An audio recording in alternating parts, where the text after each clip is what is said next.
We won't fully know the impact that this piece will have on people, but it will. Once you have something that is unique, there's no comparison to it. My name is Father Dan Andrews. I'm the pastor of the St. John Paul II Newman Center in Omaha, Nebraska. The goal was to capture John Newman really being enthralled with the beauty of the Lord. John Henry Newman is doing what all the students hopefully are doing as they encounter God in this place. What's unique about this work of art is that we already had a location identified in the church. And it is in the back wall of the church. So if you can imagine John Henry Newman as you see him, he is facing the altar and a marvelous stained glass window of the Sacred Heart of Jesus, just like all the other students in church. And so really awesome to see the way the window was incorporated into the piece, because we're inviting everybody to do the same thing, which is Jesus has his open heart extended to everyone, and all he wants is for us to receive it and to give our heart back to his. So I love the way that, in a sense, like young John Henry Newman is doing what all the students hopefully are doing as they encounter God in this place. I love the use of light, and the goal was to capture John Newman really being enthralled with the beauty of the Lord, a man who had already gained so much insight into God through his studies. We learn not only through beauty, but through our intellect. So it's the two going together, but knowing that it wasn't just going to be the intellect. His heart was captured by Jesus' heart. So to me, that's that moment, so to speak, where he lends his heart to the Lord that moves me the most. It's a pairing of a family who lost their beloved son, and they wanted to memorialize him. His name was John Patrick Nicholson, and we had a space reserved for a work of art since the construction of the Newman Center Oratory.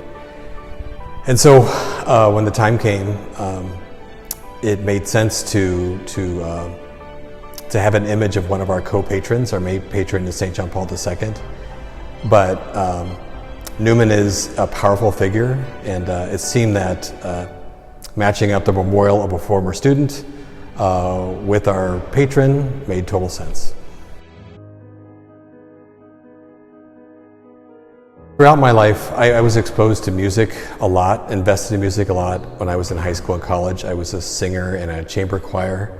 Remember, there was one piece we always did in college, and every time we sang it, we reached a certain chord, and it always made me cry. It always made me well up with tears. And for me, that's what beauty has done for me personally, but I know it does that for people universally. So I don't think we can invest enough in things which move the heart, either through the eyes or through touch or by experience. It's like stepping out in faith, where it involves stepping into an unknown, but with confidence that something is going to be revealed. So I think when I saw the final work, it was this sense of, aha, Lord, you have made the statement you promised to make, and trusting in our step out in faith. So it was really an amazing moment. As our students encounter it over the years, this is something that's going to last for as long as this building is here and beyond, that we won't fully know the impact that this piece will have on people, but it will. It is such an enduring work that I'm just trusting that in a lot of hidden and silent places, God's going to be speaking to hearts for many years to come. Again, having done renovation projects or anything like this, looking back on it, the journey is really such a huge blessing. Good things take time, and so it's a discernment process of what are we after, and which artist grabs our eye and who's available, and then going to a visit, and then concept and draft and all these things. Like, it's really fascinating to see this unfold. And now looking at it, you can look back in retrospect and remember those points in time. And if I ever do something like this in the future, which I hope to, that's going to be a different experience. So none of these are the same. God is leading us through all of this, and it's a one-time path. So I love the uniqueness of all this, and that this is not something that's just being stamped out. The night of the reveal event, I was not surprisingly, but really pleasantly moved. And again, like when you have an inside look into this, there's a lot bubbling up underneath, and then it comes to this point.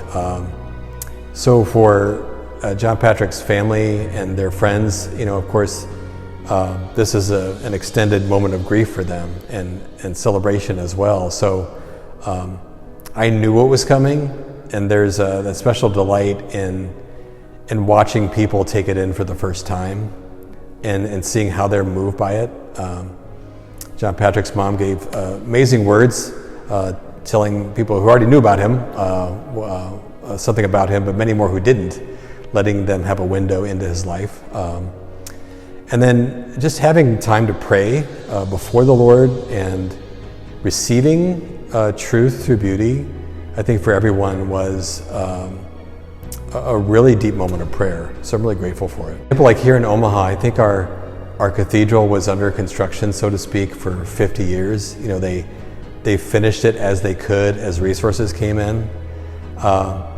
And in your church or school, any place like that, you're always trying to build the place up, and people have different interests.